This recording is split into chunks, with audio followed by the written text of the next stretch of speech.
Tug'ilgan kunimdan shu kungacha kamera ochdi, operatsionni eshik kirdi, chiqdi, xonam hamma yetarli yurgan turganlarim. Davay, ko'chaga chiqib ketibman, men ochilgandan keyin bara kameraga chiqqanman. O'zimni o'ylab. O'sha ochilib bo'lib suv ketgandan keyin.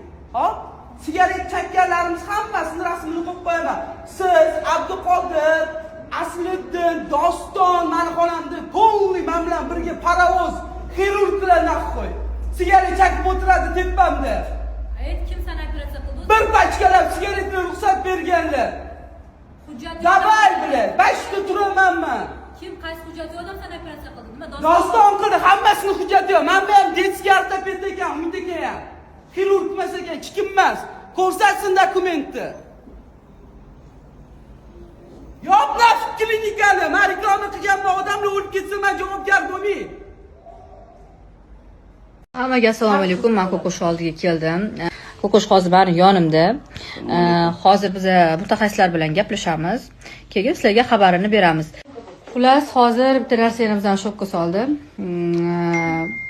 Ko'kosh orqasidan kelgan bir qiz, namda yotgan ayol, xuddi shunaqa operatsiya qilingan. Bariatriyadan keyingi operatsiyasi 12 soat davom etgan va assistent yordamchi biz sizni operatsiyangizni YouTube'ga qarab qildik.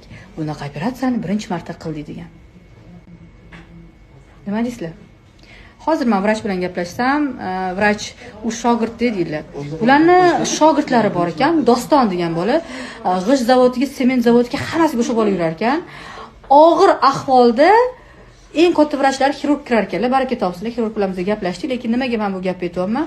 Undan oldin assistent, ordinaturani o'qiyotgan assistent, shogird operatsiya qilar ekan. YouTube'ga qarab ko'rasiz. Yaxshilikcha qo'lamayapti, menga sakramasini o'tqizingiz. Mana shu qiz qilgan familiyani olib keltirib, oyog'i bilan keldimi familiya sizlarga? Qo'ymadinglar-ku, Halimadan keyin qo'rqyapmiz. Guvoh kelib o'tiribdi, Kalimani o'ligida borganda o'sha chizilgan edi. Kelmadi. Endi cho'zib qo'ymadinglar-ku, reklamaga kelgin deb. Nima deyapsizlar sizlar endi? Daqiqa gapirib yuborsam, endi mashinaga o'tirganiga bo'ldimi? Sizlarni ko'tinglarni tozalab, barakameraga borgan mashinaga o'tirib. Undan oldin nikroz bo'lgan, yaxshilik tushunmaydiganlarga yomoncha gapirishmaydi. Men o'qimayapman qog'ozni, to'g'risini aytsam. Men hozir o'qituvchi shok bo'lib qoldim. O'ziga tashlashyoqdi, ko'rdingizmi? Nima deb yozganlar? Bizni qoni qarli chiqqan operatsiyadan, yozibdilar, qoni qarli chiqdi operatsiyadan. Keyin biz ularga chekish, ichish, energetiklar mumkin emas deganmiz. Mashinaga o'tirish mumkin emas deganmiz. Mana olmadi. Shundaymi? Deganmiz. Shunda ham bular chiqib o'tirganlar mashinaga, sigaretdan chekkandan keyin nekroz paydo bo'lgan deyaptilar. Xohlamagan, mana shu yosh bola sevinchingiz qo'ymagan minomatda mana oldida Shoira Otabekova hamma guvoh. Necha marta telefon qildi. Men qo'rqaman, undan ko'ra meni ozdirmoqchi bo'lib reklama qilsanglar, menga mantaqa yutqizdiringlar dedi. Sizlar yo'q deb turib oldinglar oyog'inglar bilan. Endi bunaqa yozyapsizlarmi? Xudodan qo'rqinglar, xo'pmi? Alloh bor-ku, ilohim bolalaringlardan ko'ringlar shu kunlarni.